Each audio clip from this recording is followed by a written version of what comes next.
সোমবারের দুপুরে আমি কি রান্না করেছি, বেশি কিছু রান্না করিনি। কেন কি আমাদের এখানে তো ওই গ্যাসের প্রবলেম, সময় মেপে দিয়েছে, তাই আমি ওই অল্প কিছু রান্না করেছি। ঠিক আছে, এই নাও দেখো, এক ডেকচি, ছোটো ডেকচির ভাত, সাদা ভাত।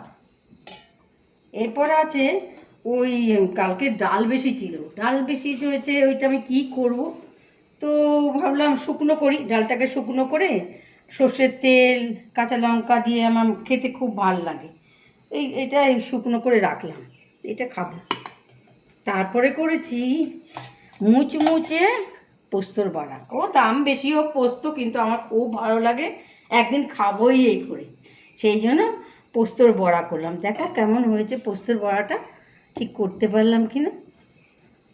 এরপরে আছে ওই বলে না চেলা মাছ, সোজা কথায় বলে চেলা মাছ, চেলা মাছের সর্ষে বাটা দিয়ে টমেটো দিয়ে ঝাল। তারপরে আছে আমের চাটনি, সর্ষে ফোড়ন দিয়ে গুড় দিয়ে। থ্যাংক ইউ বন্ধুরা, বাই বাই। তোমরা আমাকে কিন্তু সাবস্ক্রাইব করতে ভুলো না, সাবস্ক্রাইব করো, লাইক করো, শেয়ার করো, তবেই না আমি উপরে উঠবো। ঠিক আছে, বাই বাই।